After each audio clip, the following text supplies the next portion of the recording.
Hard Mark Podcast. Soul skating. Soul skating. Opening your pores, Erik. Tim Duncan. I could make a fake snake. You do not pee in the pool. You do not pee in Tim Duncan. All of myself is clean.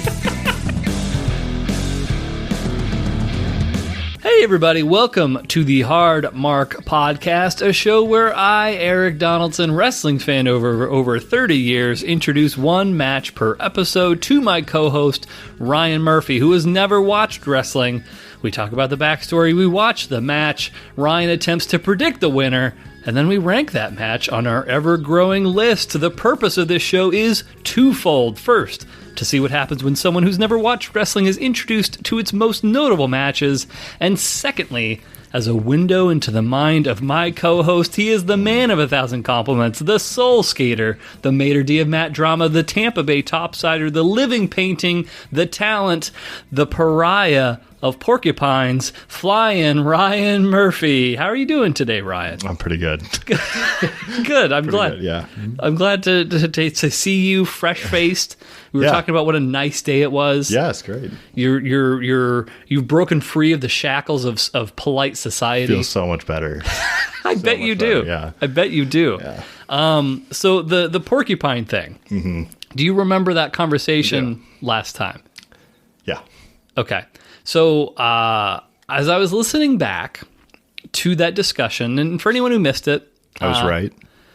Well, hold on. There's some things that I may have missed in our initial discussion, but I'll get around to that in just a bit. So in our last episode 28, I talked about raccoon time and how early is too early for raccoons. What hour would they be most active? I believe that we surmise that probably around like 10ish or so is when you need to really kind of be on the lookout for any raccoons that happen to be lurking about. But a side portion of that conversation was how you were seemingly nonplussed about the topic of raccoons, but instead you identified two other animals that you'd be more concerned over. One was skunks, and then the other was porcupines. Yeah, I think there's the consequences could be worse. Right, with facing those. You said that, and then the skunk thing, I mean, that's self-explanatory. You'll get a little stinky. When I re-listened to it back, upon review I think there was something that went past me that I just wanted to clarify, and you're probably aware of this, but maybe it slipped your mind during the last program. You're aware that porcupines cannot shoot their quills at people, right? Yeah, so yes. Like, they're not a Mega Man villain. They can't just shoot their projectiles at people. I don't think they can shoot them, but they can kind of like inject them. If you, right, what? Right. What do you mean? Like inject? they have to like be forcefully, like placed into whatever predator is near them. I don't think they just you touch it and they just.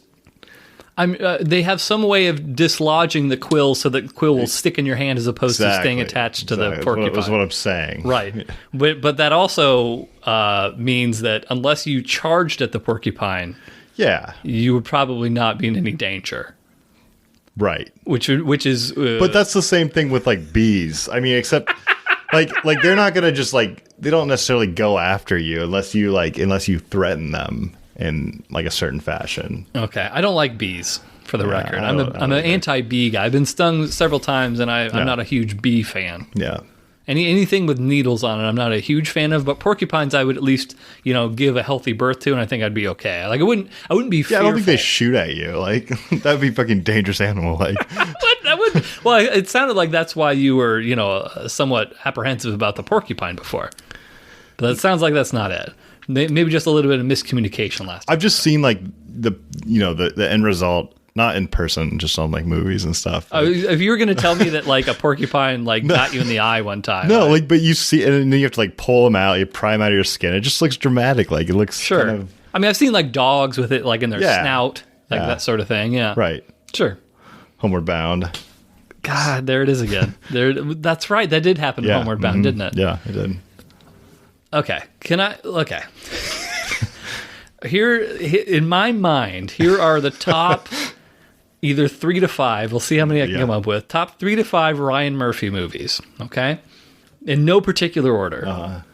Wolf of Wall Street, Homeward Bound, Meet the Fockers, Moneyball, and Brink. And Brink. You've got The Social Network. Great movie. The Social Network. Yep. It's not a bad list. It's not a bad list. Do you like all those movies? Yeah. What movie would you say you've watched more than any other movie? Is it one of those? I've seen Meet the Fockers a lot. Like that movie came out when I was like 14, and like I had it on DVD. Like I don't know why. Like not even Meet the Parents, but I saw Meet the Parents quite a few times, so I like that as well. But it just didn't. It didn't reach the heights. It's like a Godfather 1, Godfather 2 type of situation. Yeah, I don't know why that movie, like, I don't know. I don't know, but it was a good movie. I've seen it a lot of times. I mean, I can tell you why. It's Barbara Streisand. Her and her dog clones, they really won your heart over, and you didn't even know it. Yeah, no, I didn't. But you knew, like, there's something about that lady I could really latch onto. I think it was that. Dustin Hoffman gave her a career performance, probably better than anything else he's ever done since. Is that right? I'm not a big... okay. I thought maybe, like, that was... No. I'm not that familiar with him, except Meet the Fockers. So. No one says that. Okay. I thought it was pretty good. Like, he wasn't bad. Yeah. I had an idea. So one thing, and I don't think I've actually told you this. So, in fact, I may not have even actually have ever said this on the podcast before. So, in addition to all of our normal streaming channels, such as Apple Podcasts, Spotify, what else is out there? Stitcher, Amazon, Google, all the different podcast platforms. I also make a point to upload our episodes on YouTube. I would prefer that you listen to one of our actual podcast platforms, but if you can't make it to one of those, YouTube is a viable option. I have not run into any issues with any of our YouTube uploads, with the exception of one. And so that one episode, I believe it was back in the first, I don't know, 5, 6, 7, 8, 9, one of those numbers. It had a Ric Flair promo in it. And I was expecting that the WWE may flag it for like copyright grounds, which, I mean, is totally within their rights to do. They own all that footage. But it was not WWE. It was some sort of hip-hop rap artist who'd apparently sampled this same Ric Flair promo and used it in one of their songs. And so now I can't monetize that episode because of this Ric Flair promo. Oh, shit. But what I wanted to try and do, since that happened, that was a while ago, but I had the idea, am I good enough of a singer to fool YouTube's algorithms to make it seem as if I'm sampling a song, and so then I cannot monetize this episode on YouTube? Good try. I want to try this out. And so I'm going to sing a little bit of a song, not the whole thing. I'm going to sing a little bit of a song. I'm going to see... What part can they flag as copyright? Like, is it the lyrics? Is it the, like... Is it just the actual, like, taking of the... I'm assuming that they're just checking the audio file against, like, whatever file has already been previously uploaded, and then saying, hey, that's somebody else's. Interesting. Yeah, that's good. That's good. But, like, so I'm going to try and trick it. So I'm going to see if I'm good enough as a singer, which, I'm a pretty good singer. We're going to see how this goes right now. So bear with me. I'm just going to sing a very small clip, and we're going to see if we're going to trick YouTube. Right here, right now, there is no other place I'd rather be here. I don't think it's going to work. I think it might. I will report back. Yeah. I will report back in the future. It'd be a great feat, like, if you could. Next episode, maybe I'll try a different song. I don't know. It's not always going to be right here, right now, but I might if I really feel like I'm kind of honing in on that. I barely recognized it as, like, a human. Not that it was bad. It's just, I'm just... I mean, you're welcome to try, too. That seems like a no. Okay, that's fine. Welcome, everyone, to episode 29. And you may think of this as like, oh, man, this is just one more episode until the death match. We all just can't wait to hear the death match episode. Well, this is no filler episode, ladies and gentlemen. Not only is this not a filler episode, this is going to be the most scientific episode that we have ever released because we are expanding. We are... I'm just going to say that. We are expanding out of wrestle-science into food and beverage analytics. What a fascinating topic. So with that in mind, I actually did perform a little bit of science. I want to just kind of get your opinion on it. Recently, I was at the grocery store, and I saw... I was in the bakery section, in the treats area, the Twinkies, the Hostess area, that sort of thing. One treat that I always used to love as a young child. Have you ever heard of ho-hos? Of course. Do you know what ho-hos are? I do. Okay. Yeah. So for anyone who doesn't know what ho-hos are... They differ from a ding-dong. I loved ding-dong. I thought I was buying ding-dongs and ho-hos. Turns out I bought cupcakes and ho-hos. So egg on my face. But ho-hos are the little... how would you describe the shape of a ho-ho? It's not a hockey puck like a ding-dong. Now I'm wondering if I'm thinking the wrong thing. Are they the longer? Yeah. Yeah, the longer, like, kind of, like, it's like an igloo. Kind of like... Sort of, yeah, like an igloo, but instead of like a but not all the way, just like the, it's not a sphere. It's like a elongated. Jesus, there's some shape that's like, but it's flat on the bottom, and then it has a curved sort of top, and then it has like the two flat ends. Yeah. What other thing in nature exists that's the same shape as a ho-ho? It's like a shed, kind of like it's like a rounded silo, like a silo. I don't. Right? Anyway, it's a silo. We should edit and come up with a better word quicker than this. I'm a little embarrassed. Fix it in post. It's like a greenhouse. Okay. It's like a greenhouse shape. Yeah. It's like okay, yes. So it's like a chocolate greenhouse. It's a chocolate green. I'll go with that. It's a chocolate greenhouse. And it's filled with like a chocolatey, cakey cake, and it also has some cream on the inside. So it's really the exact same as a ding dong, just a different shape as far as... There's two of them in a pack. There's actually... So here's some bullshit. I'm sure it's been years for you, because it had been for me. Mm-hmm. There's 3 in a pack, but they're much smaller than I remember them being. But here's what I used to do with ho-hos, and ding dongs for that matter. I would freeze them.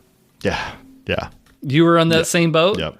So I tested this out. I wanted to know, like, okay, what are my feelings now as an adult of frozen ho-hos versus normal room temperature ho-hos? And I think it's the cream. The cream, when it has that sort of cold coolness to it, really it ticks all the right boxes. So frozen ho-hos are in fact superior to normal ho-hos. Jury's still out on ding dongs. I can't speak to that, but I have my hypothesis ready, and I think that... Have you not done that? Like in the past? Not since I was a kid. Yeah, but not as an adult. You're just reevaluating as an adult. Exactly, yeah. I wanted to make sure that there were no biases, that, as a truly neutral test subject, that I was able to get appropriate science data. And so ho-hos, I have confirmed, better frozen. Okay. Nice. So there you go. Science bit number 1. Here's a little bit more science for you. And Ryan, actually, we've talked in the past about certain things that we may have heard of or experienced when we were younger, and I'm always interested to hear kind of common myths, common misconceptions that people have that they're told by people as they're kind of growing up. So I want to hit you with this. I'm curious if this is something that you encountered when you were also, growing up. Peeing with a boner. Yeah. I mean, I always heard you couldn't do it. Right. I think it's kind of right. It's kind of accurate. But you can, though. But you can, yeah. I mean, so in what way is it kind of right? If you can... It's harder. Yeah, it's more difficult, but that doesn't mean... But that leans more towards what they're saying is like, that's probably where they got the myth, is because it was harder. They're like, you just can't, like those things snowball on top of themselves until it's a full-fledged myth. Who told you this? I think it was that you can't pee during sex. That's where it kind of came from. What did you say? Like you can't pee during sex, but right? There's like a sex ed thing, right? Yeah, like your urethra's only good for one thing at a time. Like, right. Yeah. So. Oh, so you're saying that no one expressly told you can't pee with a boner? They just said you can't pee during sex. I think that's where it came from. Is like because like you can't pee while you're in the act. So like you can't pee with a boner. I've never tried, to be fair. During sex? Yeah, I've never tried. Yeah. So, I mean, like, maybe that's more science that people need to explore. I'll probably take a pass on it for the moment, but... Yeah, I mean... But this myth has survived and thrived over years and years and years, and it's just so befuddling to me how, if I'm in a class, because, like, for you, I'm sure it was the same thing, but when I was in 5th grade, I remember we had to do sex ed, and, like, it was all the boys in one class and all the girls in another, and you had male teachers, and I feel like we would have all benefited there if they were just like, hey, listen, you can't pee while you're having sex, but, like, you can definitely pee with a boner. You're just probably going to need to, like, shove it down so it faces the bowl. Yeah, I mean...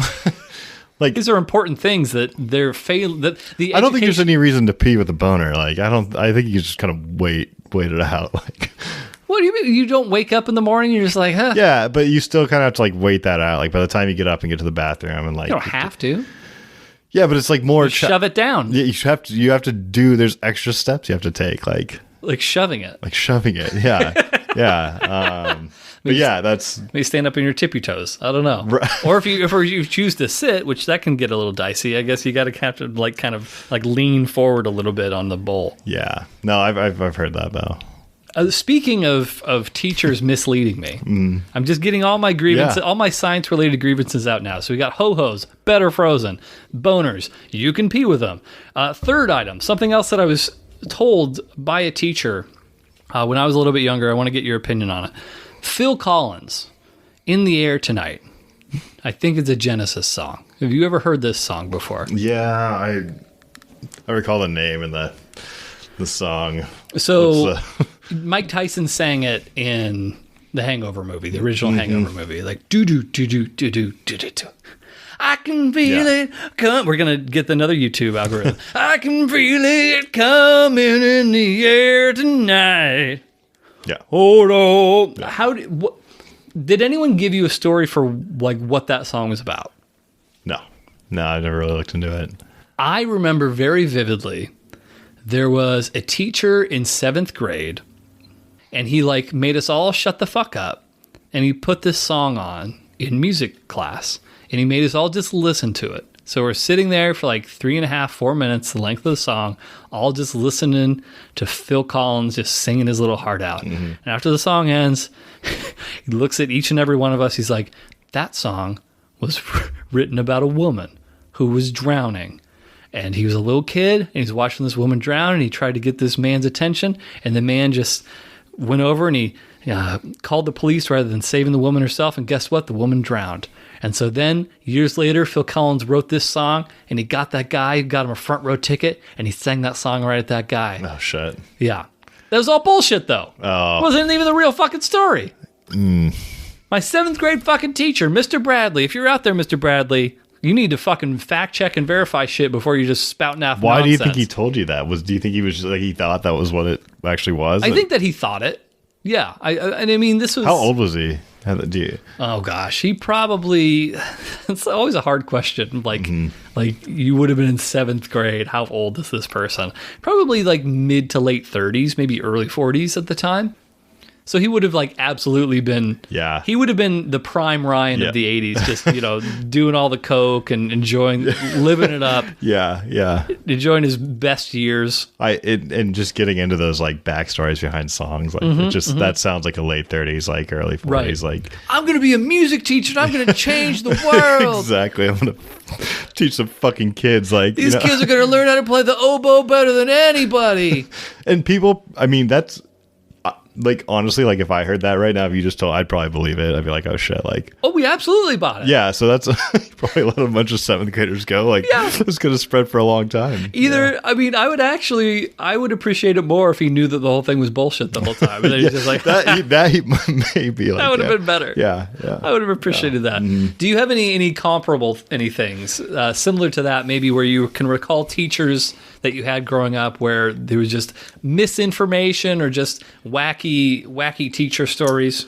Nah, my dad, when I was really little, told me that like when you go through a drive-through, there's little people in the first box that you talk to.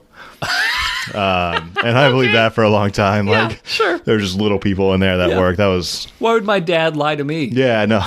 Yeah. Every time we went through, like, right. Just play it up. So. You got to shout real loud so the little people will understand you. Yeah. Yeah. I can't, I'm sure teachers probably did as well. I can't recall, like, without giving away names, what are some wacky ass stories from your youth, like junior high school, or like maybe rumors about people that were totally unsubstantiated, but like you took it as gospel? I will give you an example. So there was a guy that I went to junior high school with. I'm not going to say his name, but he was apparently caught jerking off to a National Geographic magazine in the library, like one of the ones featuring like an African tribe. This is the story that went around in my grade. And so like for the duration of high school and for the latter part of junior high, like that was the guy that jerked off in the school library after hours to a National Geographic magazine. And I remember, like, that's always what I thought. And even to this day, if you were to say that guy's name to me, that's the first thing that would pop into my brain. Fuck. I'm trying to think. Like, I feel like there's a lot of, like, slanderous kind of stuff, like, around, like, just junior high girls, like, being, like, just kind of the typical, like, she's like, banging, like, 15 dudes. Okay, like, sure, yeah, right. I'm specifically, like, I can't. I remember there was a girl that everyone claimed was having sex with one of the teachers. Oh, is that? Which, like, interesting. Could have been true, but especially with what we know now. But like, I don't think it was true, but I remember that was another big rumor. And gosh, that would have also been in 7th grade. 7th grade was a salacious time. Yeah, here in the greater Bothell area. Is that where you went to middle school? Yeah, Skyview Junior High. Went out in the sticks. Yeah. I guess people kept it a little bit more low profile out there. Centennial. Good times, yeah. I know you're a big rollerblading fan. Yeah. Not that you do it anymore. Your ankles can't take it. Yes. Do you still have the blades? Of course I do. You haven't sold them? We're still entertaining offers, Markomaniacs, by the way. Any reasonable offer. Have we gotten any? No. Oh, okay. But I'm putting it out there now. I mean, you know, you never know. They're almost mint condition. They've been used one time. Just a little bit of sweat. Well, maybe more than one. What do you mean? 2, 3, 2, probably. Twice? Yeah. I thought you just used them the once when you were going up and down your driveway, your neighborhood or whatever. I took them out on Centennial Trail. It didn't last long, but they've been. What are your thoughts on ice skating? I'm a pretty good ice skater myself. Really? Yeah, I think once you can rollerblade, you can ice skate. Okay. When was the last time you ice skated? It's been a while. And please tell me that you own a pair of like $400 ice skates, because that also seems very on brand for Ryan Murphy. I was a big Mighty Ducks fan. You know, well, who wasn't? Sure. Growing up, so I like once. I mean, I've ice skated in probably like 15 years, but. Mm-hmm. You know, I thought it was pretty good when I last did it. I just went on and you just kind of, it's the same motion. It's like riding a bike, like, and then riding a motorcycle. Like, yeah, I mean, I've never done either of these things. I've never bladed. Well, actually, I've tried ice skating once and it went very poorly. I was just the guy hugging the wall, walking, like lifting each foot up and just kind of daintily putting it back down on the ice and doing that. Yeah. I was unable to skate even a little bit. Can you rollerblade at all? Like, no. Yes. Well, I mean, I've never attempted it, but I'm sure that the answer is no. Yeah. No skate, nothing with wheels. You just have to move. Like, you have to be on the edge to move forward. Once you're moving, you'll fine. You'll stay up. What good advice. Yeah. You just have to move. You just have to, keep your momentum moving forward. Okay. I mean, and then if someone stops in front of you, then it's basically... You fall down. They just fall down. Yeah. That's fair. All right. Fair enough. Well, let's go ahead. Let's get into some wrestle talk. So our match today is set in the thick of the Attitude Era. You remember the Attitude Era. We've had conversations about that. Greatest time in wrestling. Greatest time in the history of wrestling. So September of 1999, to be specific, is when this all took place. This is like a jump ahead, I feel. It is. We have not. So we've watched some ECW stuff that's taken place at roughly this same time frame, like around 97, 98, but we've never watched a WWF show from this time period. So this will be the first one of those. So we've talked a little bit about that previously. Basically, just to summarize, the Attitude Era was a time that featured edgier, more risque content. In many cases, it would lean towards a little bit more violent and more sexually suggestive material as a whole. So just to level set everyone's expectations. Now, one positive element of the Attitude Era was that many wrestlers who were a little bit lower on the card, they would be featured in storylines on a fairly regular basis. Like the people that were writing the TV show would make a point to like try and get everyone involved in some way, shape, or form. It doesn't mean that everything that everyone was involved in was good, but they were at least involved in something and actively doing things. So in the Attitude Era, these wrestlers who'd been traditionally a little bit less showcased were given this content. They were given their reasons for feuds. However, some of the storylines that they were given to work with were fucking insane. There's not really any other way to put it.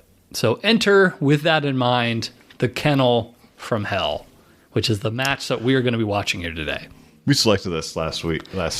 Yes, I gave you a list of a few different options last episode, and the Kennel from Hell was the choice that you made. So you did this to us. I take no responsibility. So our first competitor in the Kennel from Hell, his name is Al Snow. Al was a longtime journeyman wrestler. He debuted in 1982 at the age of 19. Since that point, and remember this is back, what year did I say this was? 99. 99, wow, 17 years in the business at this point. Since that time, Snow bounced from company to company and character to character. So some of Al Snow's former characters include the masked ninja Shinobi.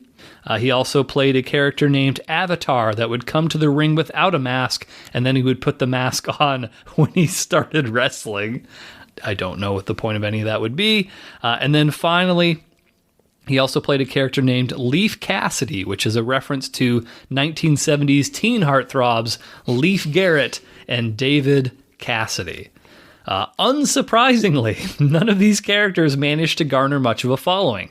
Eventually, Snow found himself in a company called ECW. So ECW, which we've seen a couple matches from, Taz versus Bam Bam, for example, Rob Van Dam versus Bam Bam Bigelow as well. ECW was known to blur the lines between real-life things and storyline things, and it was in ECW that Al Snow finally developed a character that caught fans' attentions. So while competing there in ECW, Snow began acting more erratically, and he started showing signs that he was having a nervous breakdown from his years in pro wrestling and his lack of success thus far. So he would show up for his matches wearing remnants of his previous character's gear, sometimes multiple characters all at once, and he began talking to himself and writing "Help Me" backwards in big black lettering across his forehead. Any questions so far? Was this part of the his character, or was this was he really having a breakdown? No, it was all his character. Okay, Yeah, it was all his character. But they were tapping into the fact hey, this guy has basically amounted to nothing in 17 years of wrestling. So now he's going fucking nuts. Like that, which they wouldn't have done, especially back then. Maybe they'd be more inclined to do it now, but especially back then in the WWF, they never would have done anything like that. But this was kind of tapping into a real life thing of you could see how that could happen and sort of amplifying it, 10 times. So during one of these backstage segments with Al Snow, he found this mannequin head named Head. He would speak to the head, engaging in full heated arguments with it, and he would carry it to the ring for his matches as well. Head would give Al Snow the gimmick he had been searching for, and people would chant, "We want Head," and bring their own heads to shows. Now my question just sounds stupid. Okay. My previous question sounds stupid now. Okay, got it. Thanks. Yeah. Well, I didn't know. Sure. Right? So, just to give you an idea, so you can kind of see Al Snow in ECW, I do have a little clip pulled up. Those heads. Yes, those are heads. This whole thing with the head has gotten too far. Like, that looks like a cool place to be. Absolutely. Like, this is what I'm fucking talking about. Like, it's like one of the best things I've ever seen. Definitely in this whole podcast, but maybe ever. What did you like so much about it? I love when the fans get like, you could tell that was some real like. Oh yeah. They were in. That wasn't just like, just act like you're doing it while they cut. They were like. They were super into and like they were on point too. Yeah, like it was synchronous. Like it was perfect. And you could tell like this is a guy again who had really not had a whole ton of success in over 15 years. Like imagine doing something for 15 years, which is odd. He looks like a fucking great wrestler. Like he was always like a really good technician, but that's the curse of being a competent pro wrestler. Sometimes if you don't like necessarily look like a star, they will just use you to put over people that they think are going to be more marketable. And that's kind of the role that Al Snow had more or less been settled into. I thought he looked great. Like well, he was so excited. Yeah. I mean, how could you not be like to be getting crowd responses and have a character that people are finally like, oh shit, like this could be worth a lot of fucking money for me finally. Jesus, I want to go to Tampa Bay and do that with the head, with the mannequin. Like that is what I want. We'll try to arrange something like that. That was amazing. So that's the beginnings of the Al Snow character. Now that's ECW. Now ECW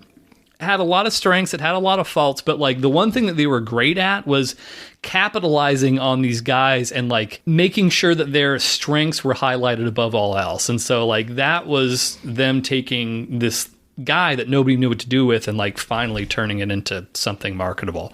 And then of course, because the WWF sees that, they're like, oh, well, we want him now. Yeah. And of course they took him. So Al Snow would return to the WWF. He with his manic character, so he's the same character, just sort of a little bit off. He has his mannequin head. Al Snow then became a fixture in the WWF's hardcore division, which the hardcore division featured matches where weapons were allowed and pinfalls could take place anywhere. So essentially, there's no rules in these types of matches. Yeah, just weapons. Any weapons you may want, anything, any loot or plunder you can bring to the ring, that sort of thing. So during one of these hardcore matches, Head was taken from Al Snow's corner, and a railroad spike was driven through the head. Jesus. Mm-hmm. This led to Al Snow having another breakdown, claiming that he was hearing voices ever since Head was impaled. And you know that you can count on the WWF to give a very nuanced portrayal of mental illness. I imagine. You have nothing else. Yeah. So this went on for a few weeks of Al Snow hearing these voices. We, the audience, couldn't hear them, but he was having these conversations with himself, etc. And as this was going on, Al Snow began feuding with someone named the Big Boss Man. So we actually have seen the Big Boss Man before. We actually saw him just 2 episodes ago in episode 27, which was the 1992 Royal Rumble.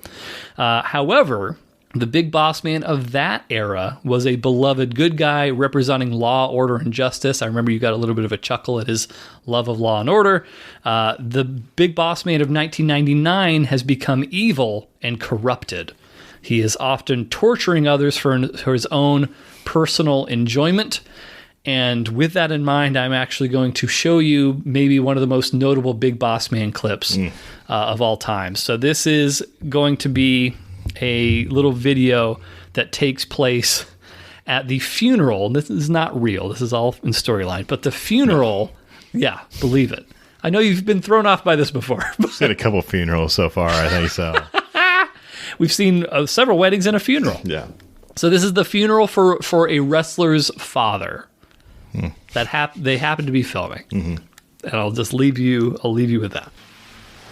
Dad, I love you. You're a good man. And everything I have in life, I've learned from you. Now, what in the hell is that? To watch the Big Show cry about his dear old daddy for the very last time. Hey, Miss White, now that you're a single woman, would you like to go out with a man like me? No, you don't, you son of a bitch. Not my mama. No, you don't.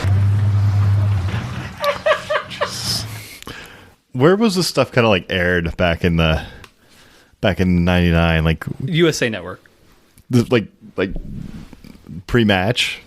Yeah, during the show. So Monday Night Raw is a show that happens every single Monday. It used to be 2 hours, now it's 3. Mm-hmm. But yeah, so you'd have matches, and then in between matches, you would have the announcers who are ringside kind of say like, "Hey, we got some footage from the Big Show's funeral early today. Let's go ahead and let's bring you that. Let's bring you that. Let's bring you that footage that we captured of the Big Boss Man interrupting the Big Show's father's funeral." And so then they would cut to something like that. Yeah. Okay. Got it. So it'd basically be like the announcers are kind of the ones sherpaing you through these various vignettes and stuff. Was that a horn on his car? Yeah, so for anyone who didn't have the opportunity, and I will post the video for anyone curious to see it, but basically what we just saw, we saw a wrestler who was clad in an entirely leather jacket and leather pants at his father's funeral, and then the Big Boss Man shows up driving a Blues Brothers cop car with the biggest horn. Wow. It was like, imagine the Flintstones with the Brontosaurus ribs on the top of the car. It was that, but a horn. It was enormous. And so then he's like speaking, and they're acting as if he's speaking through the horn, but with a horn that big, it would be like shattering the fucking glass of the car. It's a big horn, yeah. It's an enormous horn. Yeah. No. And so then eventually the Big Show climbs up on top of the Big Boss Man's car. Big Boss Man drives, he knocks the show off, and then Boss Man ties the casket to his Blues Brothers car and drives off while the wrestler jumps on top of the casket briefly and then falls off. For a time, it felt like the Big Boss Man was basically an excuse for like, what ridiculous shit can we get away with this week? That was kind of the Big Boss Man character for a little while there. And so that was an example of that. Wasn't that ridiculous? Like, fine. just driving around towing a casket in your fake cop car. Yeah, pretty typical stuff. But this is not that things like this necessarily happen every week, but I'd say that these are the types of things that are good representations of the Attitude Era, for better or for worse. So you had some really, really good stuff, and you also had whatever you want to call that. So during one episode of Monday Night Raw, a distressed Al Snow was attempting to silence the voices in his head. And while he was doing this, a random Chihuahua approached him. Al Snow believed that the Chihuahua, named Pepper, was speaking to him, and that Pepper was telling them that if he replaced head with the dog, then the voices would stop. So Al Snow began carrying Pepper with him to the matches. He would speak to Pepper. He would even use Pepper's crate as a weapon on occasion. During one of Al Snow's matches, the Big Boss Man dog-napped Pepper, drove away with the stolen pooch while Al Snow helplessly chased on foot. Eventually, the Big Boss Man had a change of heart. He offered to return Pepper to Al Snow under the condition that Snow meet at the Boss Man's hotel room. And so I will go ahead, I will play that clip for you now of the two of them meeting at the Big Boss Man's hotel. Well, King, Al Snow did go to the Big Boss Man's hotel room earlier today. We have footage. We haven't seen it yet. It was shot earlier today, but I can tell you this. It was a happy reunion between Al Snow and his dog, Pepper. Well, it's about time. That's good. Can we see it? I just want the dog. Don't touch me, please. All right? You don't have to get hot. The dog's at the groomer's. I'm having him cleaned up. He's going to look nice for you. The groomer's great. He doesn't have any hair. Just have a seat. You know, I went got the finest food in Massachusetts. You don't understand what that dog means to me. Yeah, I do. I had a dog when I was a kid. I understand. I told you I can sympathize with you. Ray, if I eat the food, will that make you happy and then you can give me the dog? Oh, yeah. If you're giving me a chance to do what's right. I'll do whatever you want. Just, please, just give me the dog. Oh. How you like it, Al? Aren't you gonna have any? Oh, yeah, I'm gonna have a lot of it. How's it taste? Oh, well, it's not bad. You cook it yourself? Well, Uncle Harry, a restaurant I know down in Boston, cooked it. But will you do me a favor? Try not to get one of them paws stuck in your teeth. That's right, Al. 100% grade A peppers. No. What's the matter, Al? You don't like pepper? You don't like the way pepper tastes? I told you Pepper was going to live with you for the rest of his life. Unless you go to the poop shoot or something. Understand me, Al? And I am hardcore. Pepper's a little and you're a dumb son of a bitch. Oh, my God. So, that was something. Yeah. Shit. You called it, dude. Yeah, well. Served him some steak. Some pepper steak. Yeah. Because the dog bit him? Apparently. That was the reason? Yes. Yeah, the dog cooked. Yeah. After he dog napped the dog. So he dog naps the dog. Dog bites him supposedly, and then he cooks the dog. Or that was the excuse. As we've seen, the big boss man's a piece of shit. So he probably doesn't even need a reason to cook the dog besides just, fucking with Al Snow. So who knows if the dog really bit him or not. Yeah, he kind of fucked him up there, too, after he ate his own dog. Like, he kind of, threw him around the room a little bit. So just to kind of summarize what it is that we just saw, for anyone who, may not have picked up on things. So Al Snow arrives at the big boss man's hotel room. Boss man informs Al Snow that Pepper was at the groomer and would be returning shortly. While they waited, boss man offered Snow a meal as a peace offering, and while Al Snow enjoys his dinner, the boss man revealed that the succulent steak that Snow had been savoring was in fact pepper steak. So he cooked and served his own dog. It didn't even look like steak. I couldn't even tell what dog food or like Indian food or something. Not that they're not comparing them. I'm just saying I wasn't gonna even draw that comparison. Like curry or something is what it looked like. It did. Yeah. And there wasn't. I mean, granted, we saw that dog pretty briefly before that video. That seemed like a lot of food. There was. No wonder he was worried about the whole the paw and the dog. The whole thing had to be in there. Yeah, exactly. A lot of food. Yeah. You don't want to waste it. No. Yeah. Now, if you're gonna make a nice dog curry, you don't want to waste any little bit of that. So. Of course, Al Snow then becomes sick, suffers a pretty brutal beating at the hands of the big boss man, and Al Snow vowed revenge. So, as a result of, actually, before I get into the next steps, anything else that you want to say about the segment that we just watched? It's a lot to take in. It was a lot, yeah. Today, I can't imagine that being, but... 99, man. 1999. Hey, Attitude Era, bro. Yeah, bring back the Attitude Era. Let's get some more dogs fried up. So Al Snow challenged the big boss man to the first and so far only Kennel from Hell match. So in the Kennel from Hell, there would be a steel cage attached to the ring, which is pretty standard for steel cage matches in professional wrestling. Like they'll actually be immediately outside the ropes, sort of immediately surrounding the ring. But in addition to the steel cage, there would also be a pack of hungry Rottweilers waiting outside of the cage, ready to viciously attack anyone who came within their reach. Then finally, there would be a second cage surrounding the entire ringside area. So the object of this match is to escape both cages while hopefully avoiding being maimed by the Rottweilers. Intense. So a lot going on here. Yeah. Going from your standard sort of one-on-one contest to all of a sudden we've got hungry dogs involved and all sorts of shenanigans like that. So Boss Man accepted, and in the week leading up to the match, Al Snow presided over a funeral service for Pepper, complete with a Chihuahua-sized grave and tombstone. Later in the show, it was revealed that the Boss Man pissed on Pepper's grave. And so that's our match here today. That's be tough to figure out who to root for in this one. So right now, just so you know, you are at a 17-17 record. So you were exactly at 500. You're on a 2-match losing streak. Thank you. I'm just setting expectations. This is a big scientific analytical show, so I want to make sure that people know about it. But that's the build up to this match. Yeah. Any questions? Any thoughts before we watch this thing? I don't think so. No, I think we're. All right. Yeah. Sounds like Ryan's set. We're going to watch the Kennel from Hell match. And when we come right back from this quick commercial break, we'll give you our thoughts. Thank you very much. Hey everybody, it's Erik, and if you did not have the opportunity to check out our mini-sode, episode 28.5, to be specific, between Cactus Jack and Big Van Vader, you may have missed an important announcement.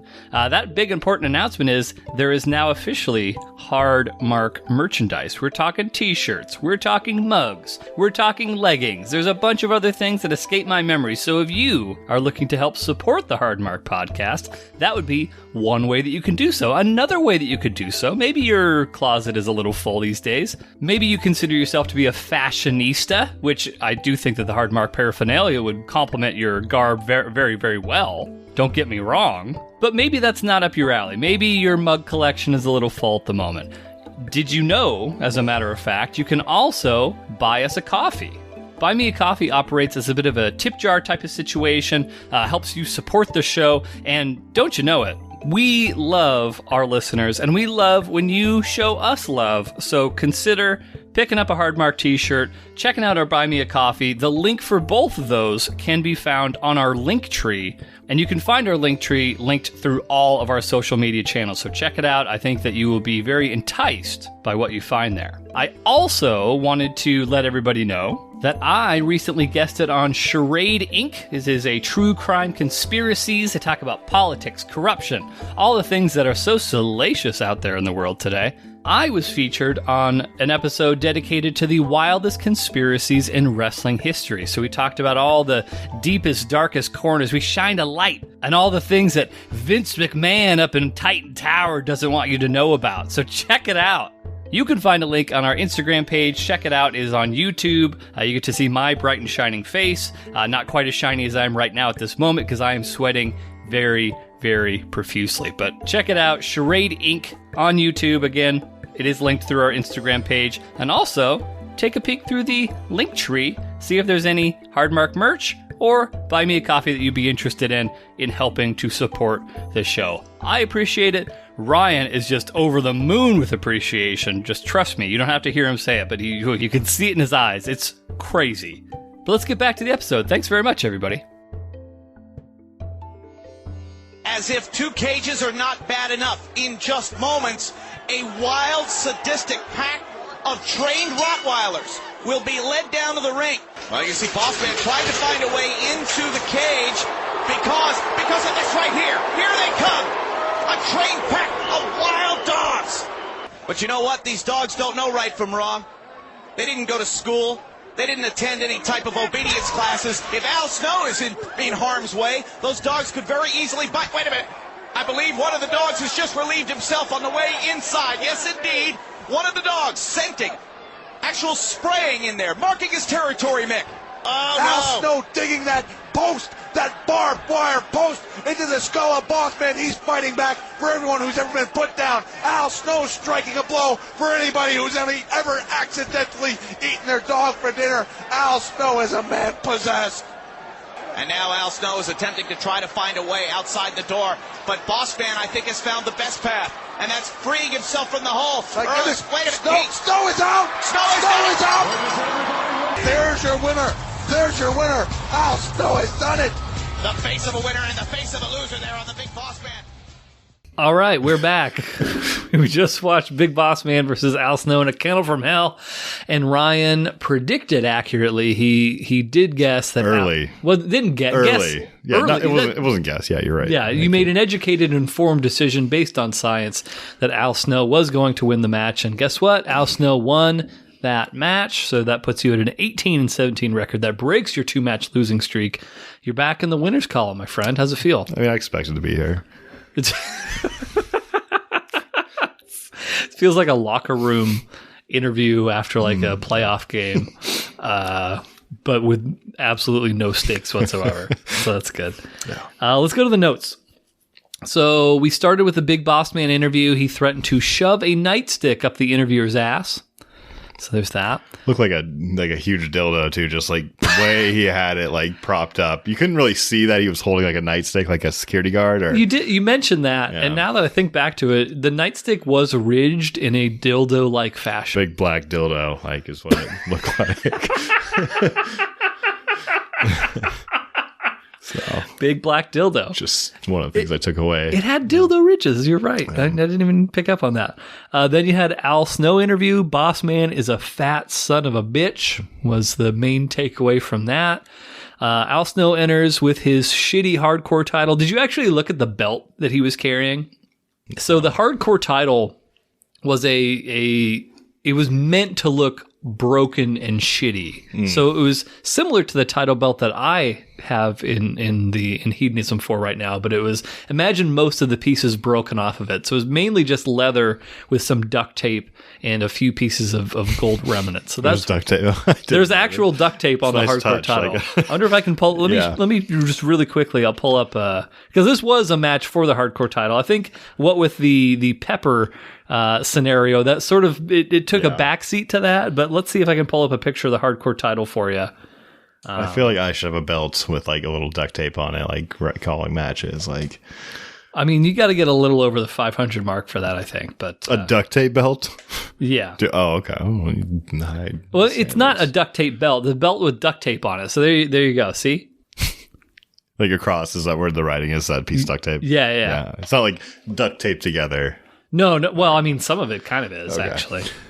But yeah, it's very similar to the title that I have, but just broken and shitty. Yeah, you got quite the threshold for belts here, like.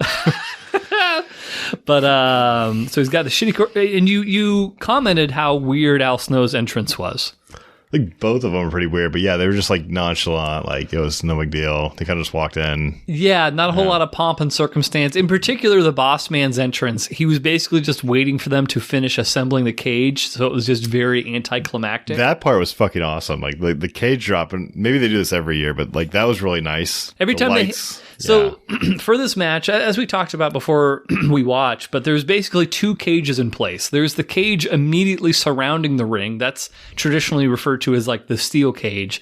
And then they have the larger cage on the outside of the ring. That's called the Hell in a Cell. And they always will assemble the cell in advance and kind of lower it down over the competitors. But yeah, it is a nice visual. And I mean, the WWE, for all their faults, their production value is pretty top notch. You can't argue that. The cell's lowered down over the cage. Boss Man enters. Boss Man goes into the door, but Al Snow cuts him off. And then Boss Man's trapped outside of the cage when, guess what happens? The vicious Rottweilers show up. Yeah, on leashes with their owners the whole time, like, or their handlers. I don't. Yes. Yeah. So I actually did a little bit of research around this match. I actually watched a interview that Al Snow did talking about the backstory of like everything. And so when he was originally pitched the idea of this match, he was like, okay, like I'm willing to do it, but we need trained dogs with like one handler that is in control of like all the dogs. And instead what we got was what number would you say? Like 5 4 or 5, yeah. Like 5 dogs, each with their own individual handler. Like it really took away. They could have like used like I don't know. Like it's probably a bad idea to have like even like trained dogs with one handler in there. That's probably a bad idea. Like that one dog gets kicked and like, you know, they're Rottweilers. They're not like, they're very sweet dogs, but like they can also bite, like, you know. Yeah. So overall a bad idea, but then you bring in like the handlers and each one, like it just got worse. And not to jump to the end of the match or anything, but I think one of my favorite parts of the match was when one of the handlers tripped over one of the dogs and fell to the ground. And that was the absolute last visual of this match, which I thought was so appropriate. It kind of summed up the whole match like itself. Like, yeah. It really did. Just this fat guy falling over a dog. Yeah. Oh, gave me so much joy. So after they do a lap, which I don't know why the dogs did a lap first, but then the dogs finally enter the cell. One dog immediately pissed. Yeah. Like, on camera, just stopped as soon as he enters the cell, pisses, to the point where the commentators have to acknowledge the piss. I think he wanted to. I think he was like pretty fired up about that whole like part of it. Yeah. Jerry Lawler did which actually, so one of the commentators was a guy that we've seen a couple times, Jerry the King Lawler. He was in the empty arena fight against Terry Funk, if you remember that. But he was one of the commentators. You didn't like the commentators, at least initially. Did you change your mind? Not really. Okay. Yeah. JR and King are fairly well regarded as far as people. as you've heard in your general day-to-day life, because you hang out with so many wrestling people now, the Attitude Era is a very fondly remembered era in the history of wrestling. And so for those people who really, really like the Attitude Era, JR and King are kind of like their guys. I'm not saying they could be like that was them. I didn't think they were great in this match. The commentary wasn't like, the banter wasn't there. Like, okay. Like, I don't know. Like, how could they have improved? Just better banter, or were you getting? Did I pick up that you felt that they weren't taking it seriously enough, or did I? Is that me imagining things? I thought you said something about that, but I could be wrong. No, not really. Okay. It's just like some matches, like it's tough. Like they have to have like a certain energy coming off each other, and then like they have to. I mean, the way they went about the match, I don't know. Like almost immediately, I was like, I don't really like. But maybe another match they could be. I will say that would be a difficult match to call because the dogs are not doing anything. So you either your credibility is shot because you're like, look at those vicious dogs, blah blah blah blah blah. Because then you just sound like that's bullshit. We can tell that that's not the case. Otherwise, you have to just shit on how ineffective the dogs are, and then you're indirectly sort of shitting on the match. So it's kind of a lose-lose. But I agree. Not my favorite commentary, but it was what it was. Let's see. Dog immediately pisses. Boss Man climbs the cage to escape the dogs. Al Snow started hitting the Boss Man's fingers with a shovel. That sort of got your attention when he... You seemed taken aback by the idea that, and it was because he didn't have the full... It was like a snow shovel. Yeah. When you think of a shovel, you think of the stick, which the handle of the shovel, and you think of the shovel itself. Like that's a shovel in entirety. This was literally just the shoveling part of the shovel. The only other place I can think where like a handle to a shovel would be more important than actually shoveling would be like a wrestling match. That's it. And like, you didn't have it. Like, you didn't have it, yeah. Like, what a fucking stupid place to bring a shovel head. Yes. Unless it had to like specifically fit in that bag. Maybe that's why. Because he did have a bag. He brought a bag. Al Snow brought a bag of treats and goodies to use in this match with him. But bad choice, even if that was, I mean, that's just not like... fucking stupid. Like, well, I think he was trying to hit the Boss Man's little fingies when the Boss Man was trying to climb in the cage. I think that was the idea. Was he jabbing at them, or was he? I think he was like smashing. But I don't know what he was holding when he was smashing. He should have gone for the. I mean, the guy just cooked his dog. He could have like jabbed him with it, like really got. It's like, true. It's a lot of missteps there. Yeah. Okay, so then both men are on top of the cage. The dogs. At this point, you're already telling the dogs do not give a shit about any of this. Yeah. But the both guys, Boss Man and Snow, are dangling above them anyway. Al Snow falls to the floor, runs away from the dogs who are not paying any attention to him, and then instead, so we saw the end of the match. So the end of this match, again, not to jump ahead too much, but Al Snow dropped to the floor, so he exited the first cage, and then he just ran out of the cell. That's all that he had to do to win. He kind of opened it from the top. He didn't even open it. A referee opened it for him, and then he dropped down and ran maybe through. He couldn't find it. He had trouble like the first 5 minutes finding it too. But he could have won that match within 3 minutes, but instead he just like leapt on top of the side of the cell and then jumped back in from there. So it was just... You had to really... Oh, you're talking about in the beginning when he did it. Yeah. He could have just easily run out. I missed Yeah. So you really have to suspend your disbelief quite a bit to actually enjoy that part of the match. But anyway, Al Snow then climbs the cage. Really, like the only like impressive thing in my mind, well, maybe there were two things, but one of the only impressive things that happened in the match was the big suplex back into the ring from the top of the cage. That was a good hit. That was, yeah. It wasn't amazing. It was just a solid, like... Yeah. Yeah. Yeah. So then, Al Snow gets thrown back into the cage. They do a bunch of dog camera shots. Again, the dogs are not paying attention whatsoever to this match.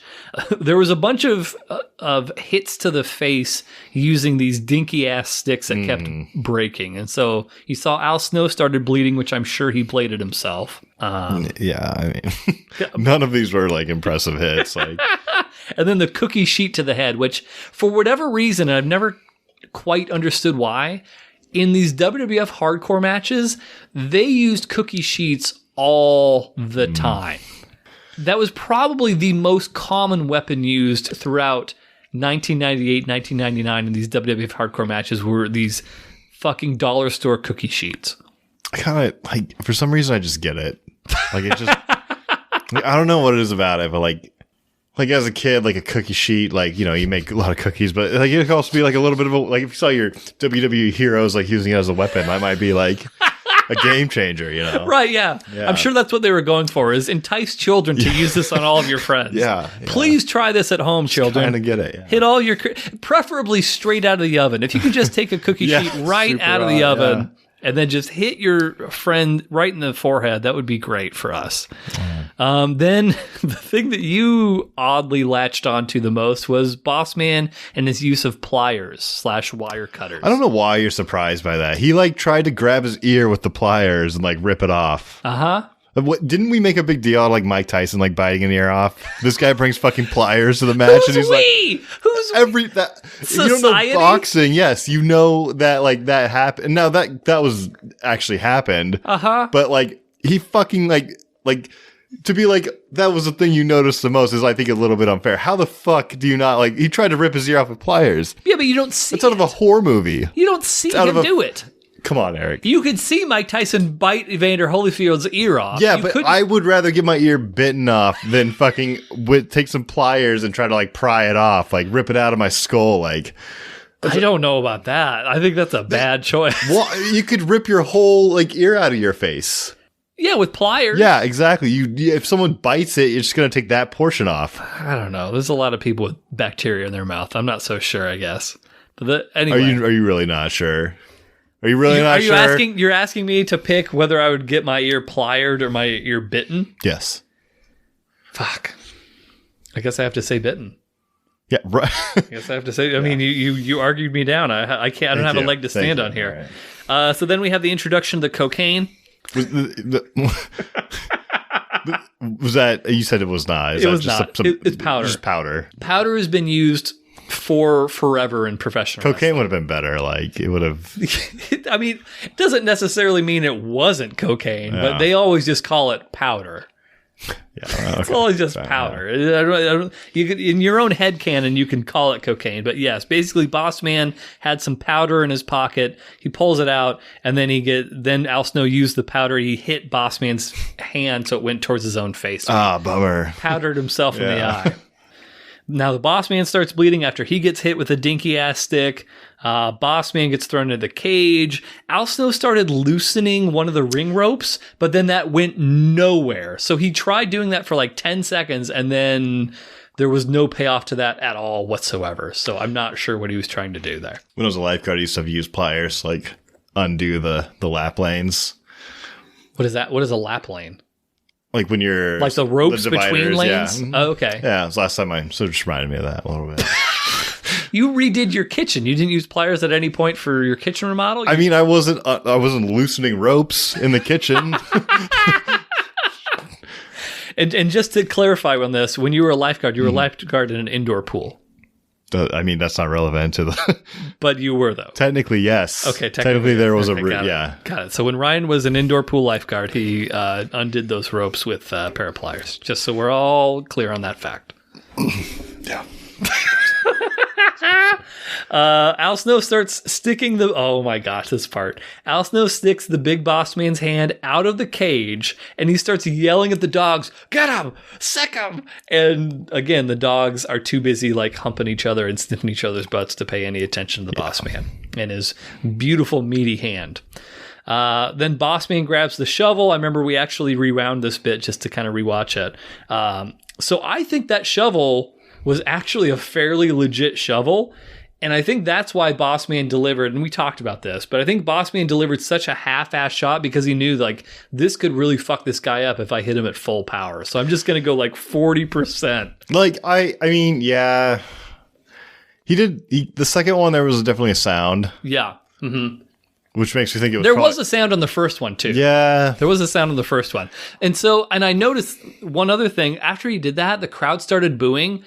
I don't think the crowd was booing because the big Boss Man is winning. And so this is going to be one of those things that you're going to notice a shift in crowds. So if this match had taken place in 1992, like a lot of the other matches we've been watching recently, the crowd would have been booing because the bad guy's winning. Now, in 1999, I think the reason they were booing was because those shots were weak as fuck.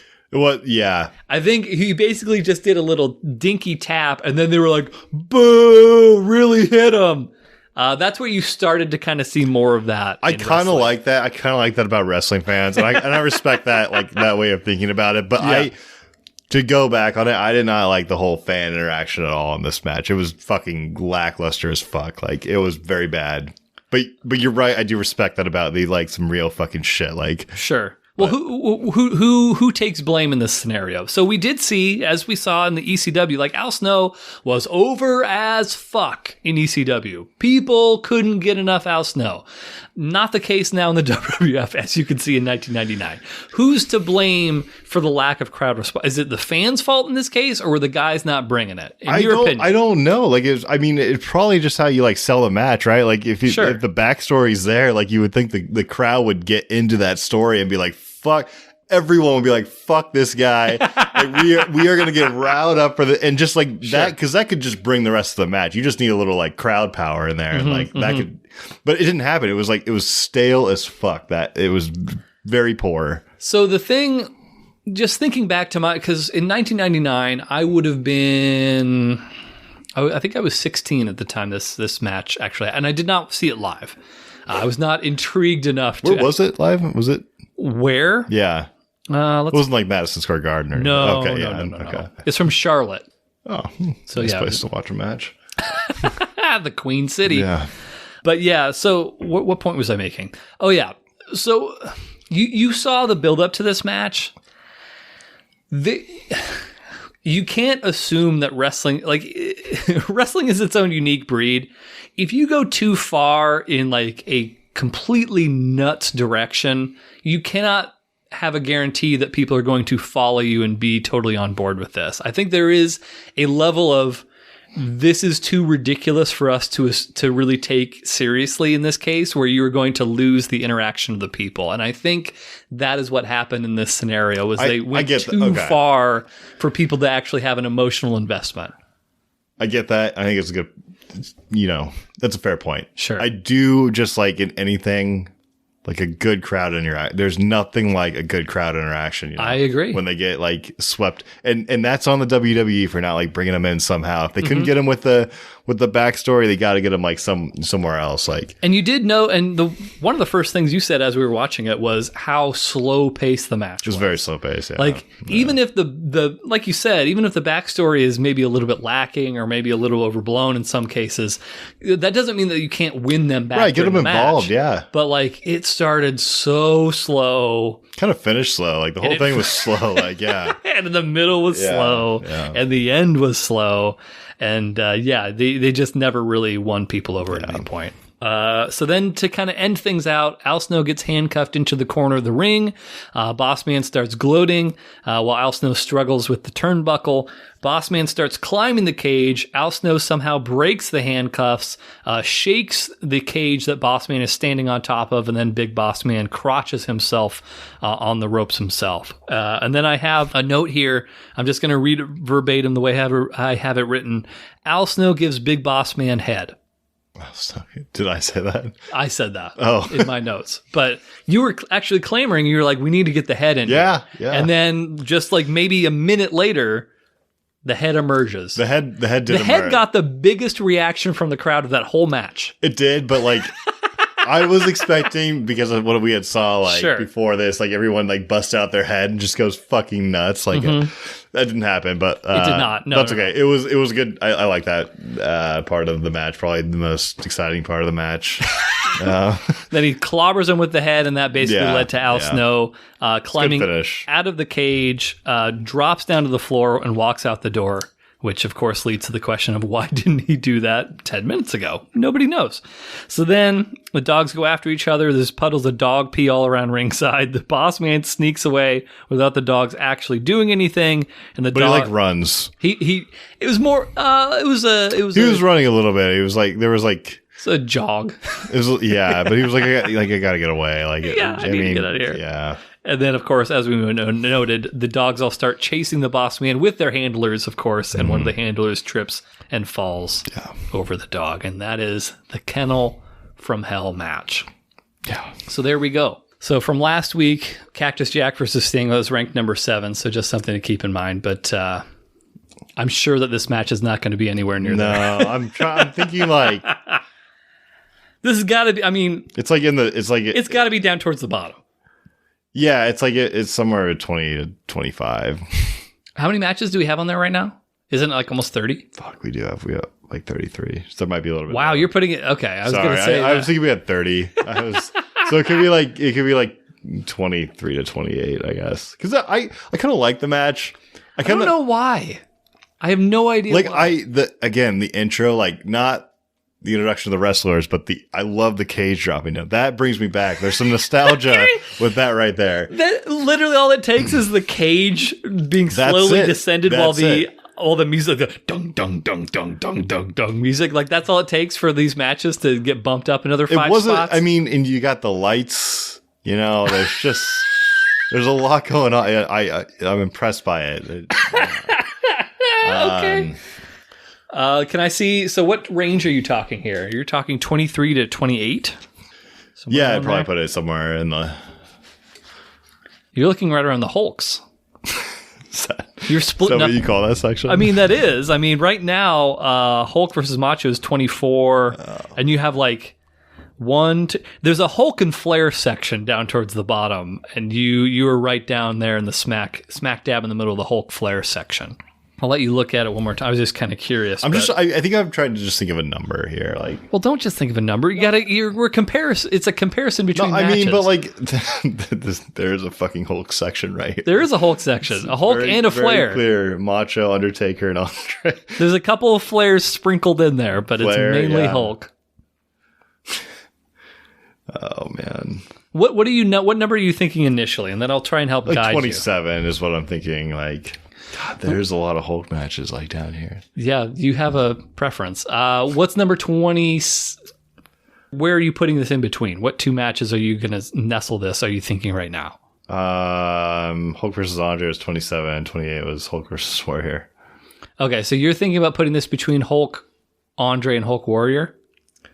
I mean, that's just the kind of the number I'm coming up with. You're not. Stop doing I understand, number things. But you have to like. We're comparing the matches. This is 30 fucking matches, Eric. I'm a novice here. Like I can tell you everything about each of these matches. Okay, well, Hulk versus Andre. We had the leg up. That's a great move. Everyone loves a leg up. We had the Pontiac Silverdome. 93,000 people in Pontiac, Michigan, to see Hulk Hogan versus Andre the Giant. The Big Body Slam. We had, and then Hulk versus Ultimate Warrior. We had the big bear hug that went on for like 5 minutes. All right. Okay. Okay.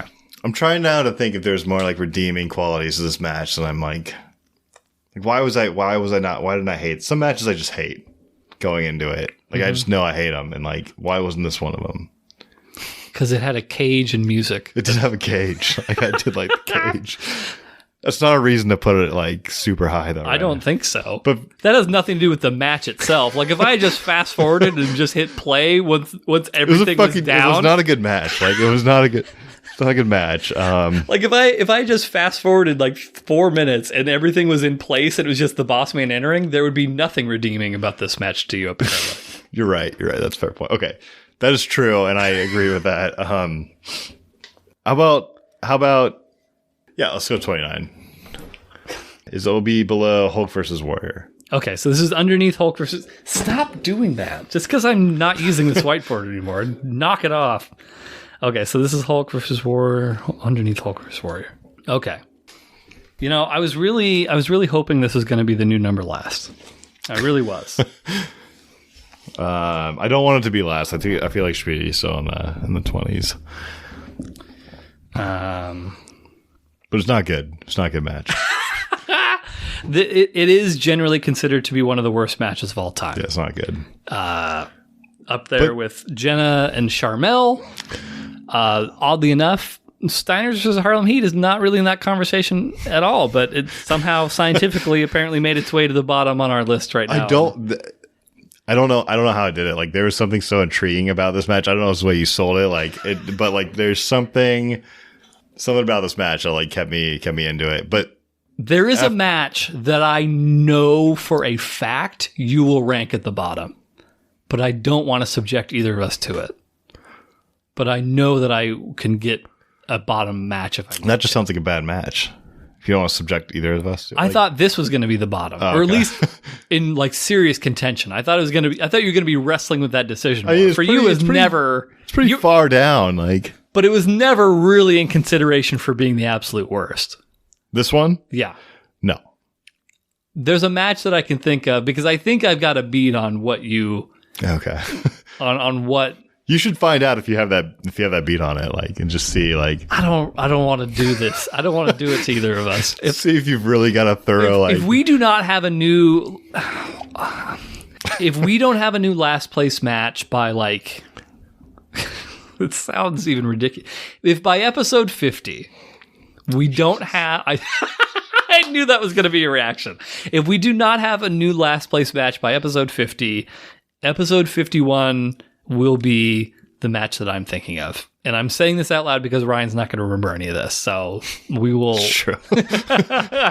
So I've got that in my back pocket, and that's my ace in the hole, but we'll see how that goes. But there we go. So that's the match. We have a new number 29 on the Kennel from Hell in our 34 match list. And next episode. Maybe it's because I picked the match. Maybe it's because I picked this. But it just like held a little bit more with me. Like, yeah, no, I can't like figure it out because it's a fucking bad match. Like, but yeah, if I told you right now we have to go watch that match. Yeah, I think if you had picked this, yeah, I think that might be what it is. So I can't let you choose anymore. Is the idea now? Okay, got it. Well, now we've got it sorted out.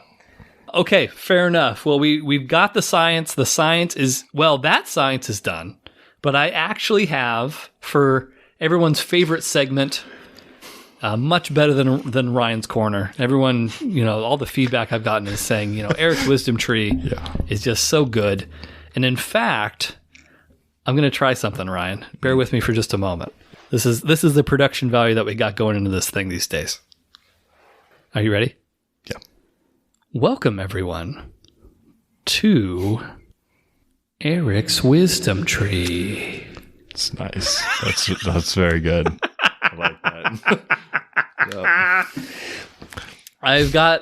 I've got a piece of science wisdom. Mm-hmm. We're going to test this right now, Ryan. Yep. I hope that you're not too filled with beverages because I have some extra beverages that we have to perform science on. Oh, okay. I'm going to finish this beer that I'm drinking right now. Bear with me for one moment. Should have warned me. I'll be right back for the wisdom.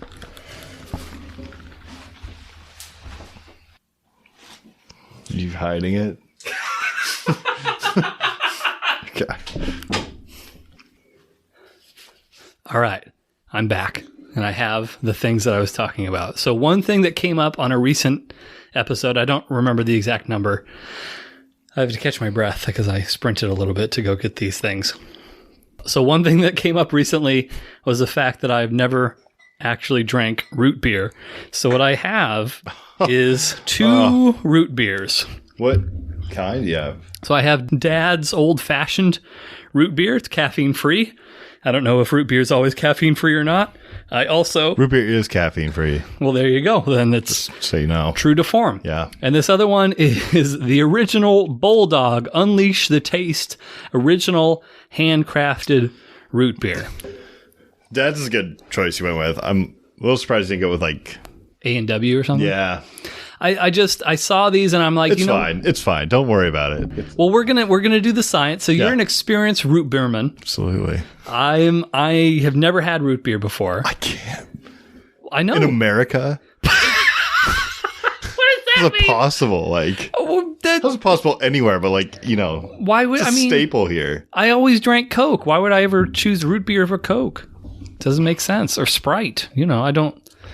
I don't know. Sprite's good, but it doesn't mean you can't have root beer along. How should we do this? I can get a couple of taster things, and we can try. Let's get a couple of taster things. Yeah. Okay, and then we can just pour some in. Okay, let me grab those. It's going to be like a mukbang, but with root beer. What did we try last time? It was the cookie. Was that on? Oh, that was a while ago, but yeah. Yeah. Yeah, that was the Maui cookie lady. Mm-hmm. How should we do this? Should we open up both and then we each try both, or should we do one at a time? What do you think? You just try the same one. Okay. Yeah. Which one should we do first? Dad's, because you're more familiar with it? Dad's is fine. Is that scientifically valid? I've never tried the other one. Well, that's what I'm saying, is maybe we should use Dad's as a base because you're familiar. Yeah, that's fine. It's caffeine free, so. All root beer's caffeine free. Well, you say that, but do we know scientifically that it is? So you probably haven't had, like, it's not your father's root beer. No, I know of it, but I've never had it. It's an interesting thing it's different, but. Is it good? You should, yeah, it is. It tastes like root beer, which is surprising because it's like 6% alcohol. Like, okay, got it. That's why you can't drink more than one. You'd like be sick to your stomach. But let's try this out. So I just poured Ryan his. I'm pouring myself. Was this the Washington Beer Festival? It's the Belgian Fest. The glasses, the tulip glasses that we are drinking is from the Washington State Brewer or Belgian Brewers Fest. Which got a couple of these. They're not like. See, now that I'm smelling it, I know why I've never drank root beer. This smell is familiar, and it smells like it's toothpaste. It's got like a toothpastey fluoride smell. It does. Okay, when I used to drink soda, I don't really drink it anymore. Same. But like at the time, I'd even smoke cigarettes. Wait, what? You would smoke cigarettes and drink soda? Not like at the same time, but I was smoking at the time. Were you like a 9-year-old kid, like some sort of baby? It was 9 to 19. Wait, what? No. Oh, you weren't you weren't smoking from 9 No, I was like 19 years old. Okay. But like what we realized is that like menthol like cigarettes had this like really like interesting like interaction with fucking root beer for some reason. Like because everything kind of tastes disgusting when you smoke cigarettes. It's just kind of a gross thing. Like, yeah. But like root beer had like this really like weird interaction with like menthol cigarettes. So like I don't know if that's like toothpastey or like okay, so it was good. It was good. Yeah, it was good. Yeah, it was good. I can't remember specifically what it was, but like a really positive interaction. Okay, so I don't know. That's why you're getting a toothpaste kind of. I mean, I don't smoke, so I don't know. But all right, here's my first sip of Dad's root beer live on air. Gonna do some science. Yeah, that's okay. It's probably one of the best. Is it really? Not this one, but like root beer in general. Dad's like, I still think like if you want like the real like experience sometime, maybe I'll bring some over like an A&W. Sure. But like if you haven't experienced root beer, like this is a great first step because like root beer is just root beer. Like, yeah, I mean the way you talked about root beer, you made it sound like this is going to be this revolutionary thing. This is fine. But it's like a distinct like. You have Coke and Pepsi, sure, which are like the kind of just the same thing, and then you have Sprite, which is like your lemon lime 7-Up. Like Mountain Dew's a little bit different. Sure, yeah. But then you have root beer, which is like on its island of its own, like with flavor. Like it's totally different than what you would like. An island of flavor into it. It's just like it's weird. Yeah, it's what is it like? I can't. I mean, it's got a little umami to it. Yeah, I don't know. Oh wow, you polished that off. Love root beer. I'm still working on mine.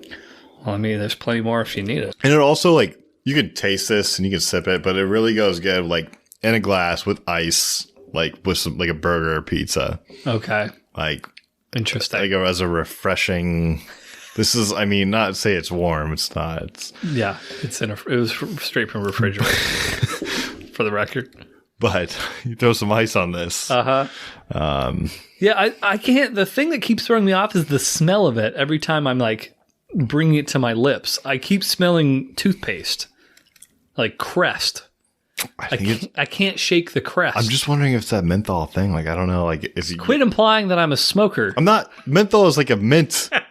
I'm just wondering why. Because I don't smell like toothpaste at all. I don't get what you're like, but I'm wondering if that's. Yeah, I don't know. It's very strange to me. I'm not sure. So I mean, I'll finish what I have poured for myself, but I'm not enjoying it that much. Fuck. It's not. I don't hate it, but I would never go out of my way to purchase this ever again.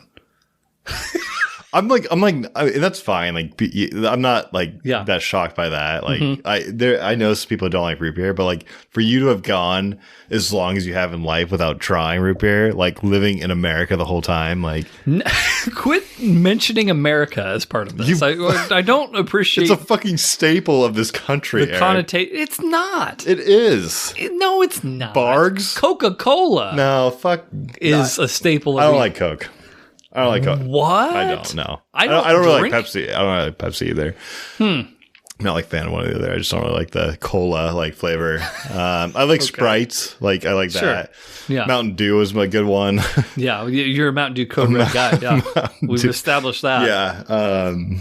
I don't know what else. Like, but cola was not really my thing. So the smell of this thing is fucking. That's torturous. so weird. It's so bad to me. Yes, like maybe I should just plug my. I think there's probably something like it. there's probably a reason you didn't like root beer then. Like now that I'm drinking this and smelling it, now I remember like smelling this as a child and be like, no, I'm not interested. What the fuck? Like. You're not getting any mentholy mintiness I told out of you this? about the menthol thing. Like this is the first I'm hearing of it. I'm not getting any like toothpaste like kind of vibes. Yeah. All right. This is Dad. I mean, sure, Dad's isn't it a local brand too? I don't know. I think we went wrong with dealing with Dad's. It is like a famous root beer, but like he said I chose good. You should have gone like I think the two that you should have done from Indiana. And you probably wouldn't have liked either of these either. Is like you should have gotten Bargs or an A&W. Yeah, Barks has bite. I remember that. This is before your time, but they used to do commercials where people would suck their faces in. They look like old man face without teeth. That's funny. And that was Barks had bite. That's what they would do. It was pretty hilarious. You know what I don't like? I don't like these. No, go on. They have these ads that are like cartoons from the 40s, and they're just like. You know, you're watching like a documentary about something serious, and they'll show like all these like old ads from like the 40s, 50s, like, you know, cartoons. Though, or just ads? They're cartoonish ads, or they're even maybe just like cartoons from like back in the day, like, you know. I think I know what you mean. They're just fucking stupid, and they're all like the most like propaganda fucking like shit. Like you can. I mean, the only thing I can think of, and I don't know if this is necessarily what you're talking about, but I remember like the old, let's all go to the lobby, let's all go to the lobby, like the movie theater thing. I'm sure that's something like it. Like I imagine, I don't know, like specific. So you don't like 1940s cartoons? Is that what your point is right now? Fucking hate them. Like I despise them. Like I think it's like disgusting. What? I don't know. Understand. Like I don't like it. I think it's like, I think like back in those days, it was just. What is it exactly you don't like? I think they were always trying to sell this idea of like something with these fucking stupid cartoons, and they're just like, and they're so stupid. Like, how do people like buy into that? Like at the time, you know, like I don't know. Like it's just. So tell me what it is. So you don't like the use of 1940s cartoons in current day documentaries? No, I do like them. I just don't like the fact that like. I do like them because I think they're referencing like an important point about when they use them in documentaries. I just don't like them back, and like people used to watch this and be like, "That's funny. That's just like that's some good humor right there."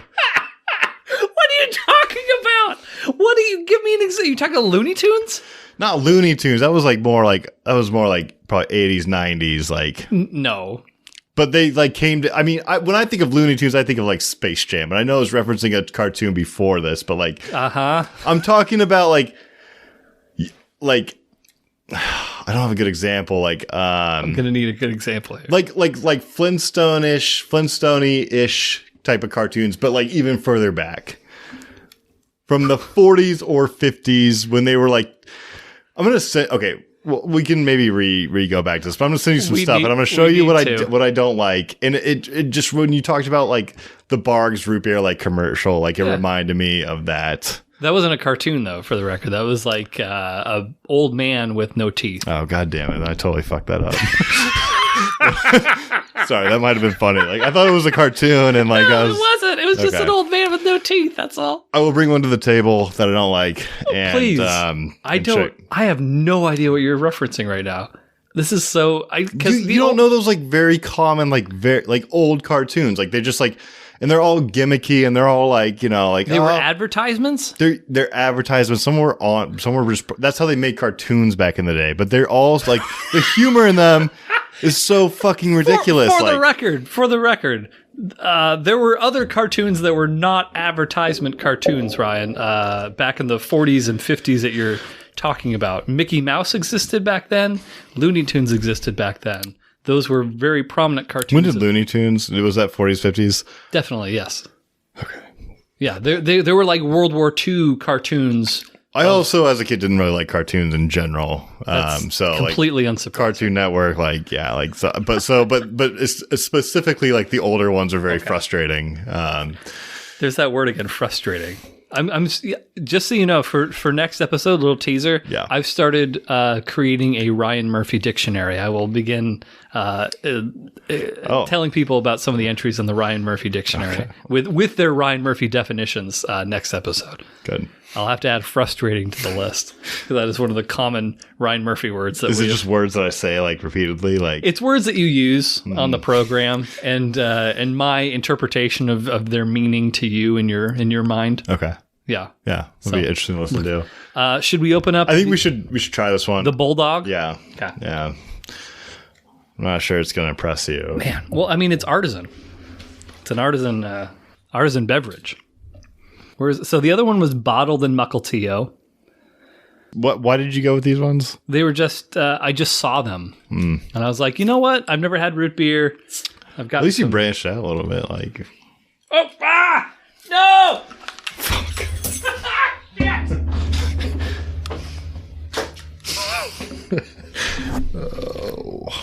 So I'm going to have to do some creative editing there. But so I opened up as a first strike against this root beer.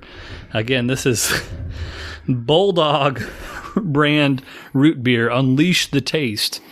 It exploded all over me, and we had to do some cleanup. But we're back now. I'm going to pour a little bit for both of us. Have you ever had someone have like a massive spill, like wine on like not their carpet?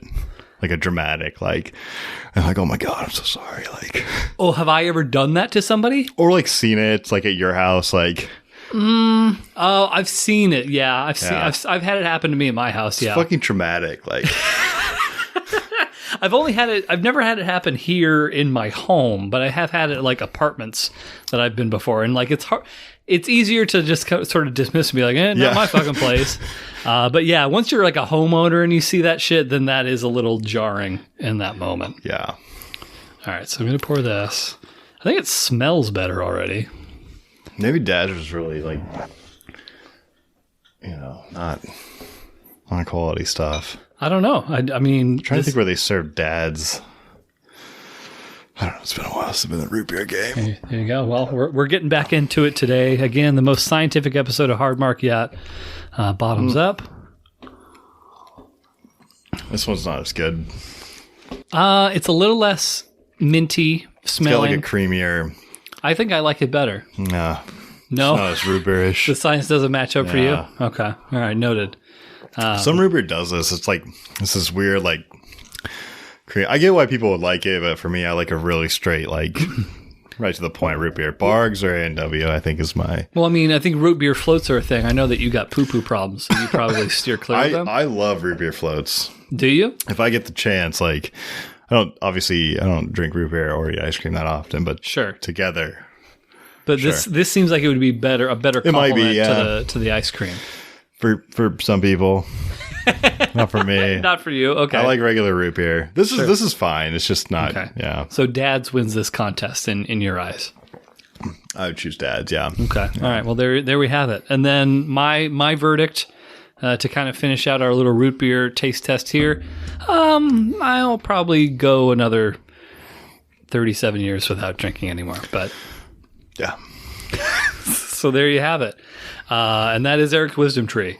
The root beer, you don't need any. But you should have had some maybe a little bit after like 37 years. I mean, that's debatable. I don't understand.